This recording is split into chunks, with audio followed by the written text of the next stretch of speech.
الله أكبر الله. لە سەر جەمعینە جیاوازەکاندا چەندین بۆنە و جەژنی جیاوازن کە لەلایەن شوێن کەوتوەکانیانەوە ساڵانە بەرز ڕادەگیرێن و تیایدا بە چەندین شێوازی جیاوازخۆشی و شادی دەردەبڕن. لە ئاینی ئیسلامیشدا موسڵمانان دوو جەژنی تایبەتیانەیە کە بریتین لە جەژنی قوربان و جەژنی ڕەمەزان. هەموو ساڵێک لە دەی مانگی زیلحیجەدا بە ساڵنامەی کۆچی و لە دوای بەجێهێنانی یەکێک لە پایەسەرەکەەکانی ئاینی ئیسلام کە بریتیە لە فەریزەی حەج موسڵمانان جەژن دەگیڕن.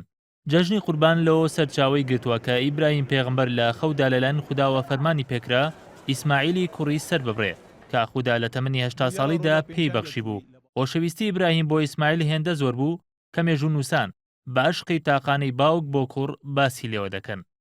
لە کاتێکدا پێغەمبەر ئیبراهیم دەیەوێت ئیسماعیلی کوڕی سەر ببڕێت خوددا بە فریشتەیەکدا بەرانێکی بۆ دەنێرێت تا لە جیاتی ئەو سەری ببڕێ و پێی ڕابگەێنێت کە ئیبراهیم پێغەمبەر لە تاقیکردنەوەکەیدا سەرکەوتوو بووە.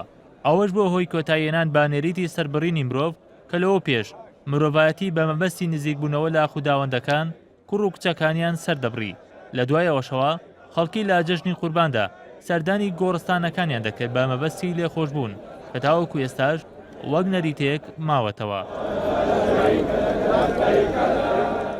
ساڵانە لە سەرانسەری جیهانەوە بە ملیۆنەها موسڵمان بە مەبەستی بەجێهێنانی فەریزەی حەج ڕوو لە مەکە دەکەن و لە ئەم ساڵیشدا لە هەرێمی کوردستانەوە 3656 کەس بۆ ئەو مەبەستا ڕوویان لە مەکە کردووە.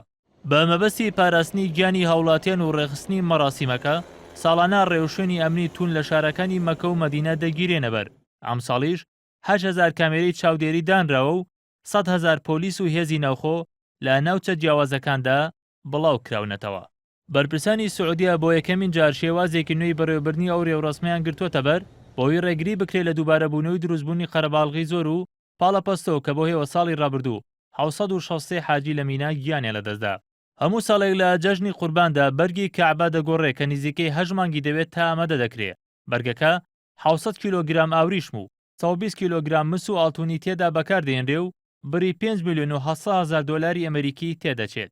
بەهۆی جیاوازی ڕۆژمێری زاینی و کۆچیەوە لە ساڵی 1970ەوە تا ئێستا ئەوە یەکەم جارە جەژنی قوربان لە دەستپێکی وەرزی پاییزدا دەبێت و لە ساڵی 2051دا جارێکی دیکە لە هەمان کاتی ئێستادا جەژنی قوربان و مەراسیمی حەج دووبارە دەبێتەوە.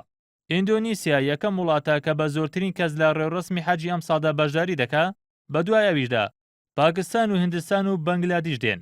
جیاواز لە ساڵانی ڕابردوو بەهۆی ناکۆگیەکانی نێوان سعودیە و ئێرانەوە ئەم ساڵ هیچ حاجێکی ئێرانی بەشداریان لە ڕێوڕسمی حەجدا نەکردووە. بە پێی ئامارەکان ئەو داهاتەی سعودیا لە فەریزەی حەجدا دەستی دەکەوێت ساڵانە زیاتر لە 5 ملیار دۆلارە. بەرەم ساڵح NRT. الله